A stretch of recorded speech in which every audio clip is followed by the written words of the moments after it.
नीलम Maithili channel का subscribe करबा के लेल लाल बटन का दबाव आ तकर बाद घंटी पर क्लिक क के नव नव मैथिली गीतक आनंद उठाओ।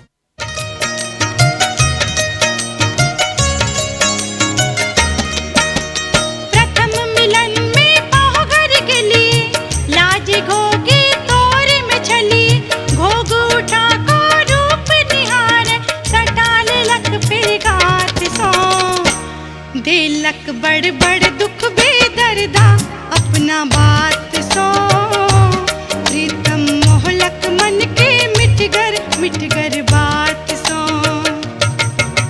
प्रथम मिलन में रूप देखलिए देखते दुविधा में पड़ गेलिए आचर सो रूप छुपौने सिहरै छल ओ लाज सो गढ़ला रूप केहन विधाता अपना हाथ सो सुंदर मोहलक मन के मिटगर बात सो।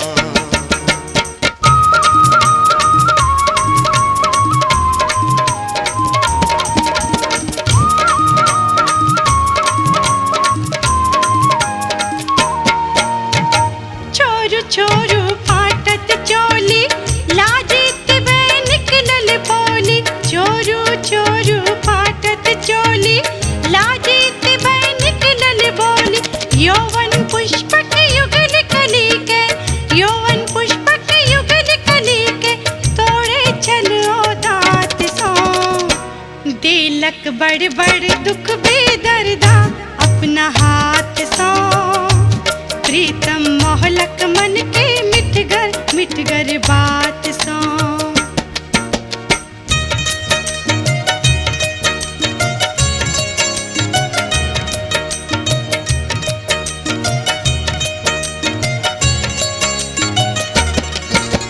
छुबते देरी कांपै लागल लाज उठ को भागै लागल छुबते देरी कांपै लागल लाज उठ को भागै लागल मुँह छुपा को आँख चोरा को मुँह छुपा को आँख चोरा को ताकै छल ओ कात सो सुंदर मोहलक मन के मिटगर बात सो गढ़ला रूप केहन विधाता अपना हाथ सो।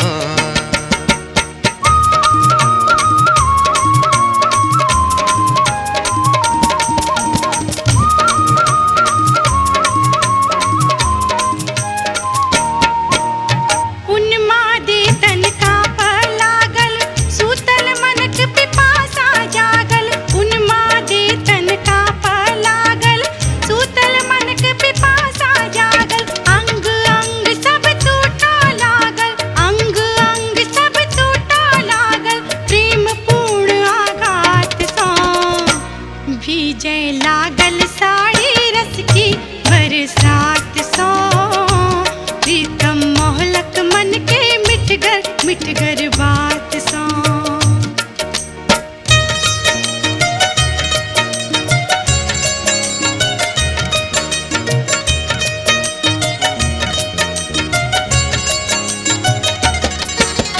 ठोर सा अमृत बरसाबै छल बाही में हमरा लेपटाबै छल ठोर सा अमृत बरसाबै छल बाही में हमरा लेपटाबै छल स्पर्शक लेल तड़प रहल छल स्पर्शक लेल तड़प रहल छल यौवन के उन्माद सो सुंदर मोहलक मन के मिटगर बात सो गढ़ला रूप केहन विधाता अपना हाथ सो।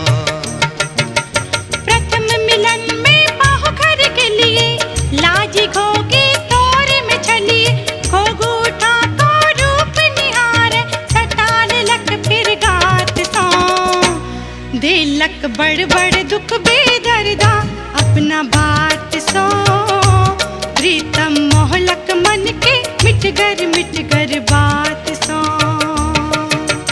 प्रथम मिलन में रूप देखलिए देखते दुविधा में पड़ गेलिए आचर सो ओ रूप छुपौने सिहरै छल ओ लाज सो गढ़ला रूप केहन विधाता अपना हाथ सो। सुन्नर मोहलक मन के मिठगर बात सो। दिलक बड़ बड़ दुख बेदर्दा अपना बात सो। प्रीतम मोहलक मन के मिठगर बात सो। सुन्नर मोहलक मन के मिठगर बात सो। गढ़ला रूप केहन विधाता अपना हाथ सो।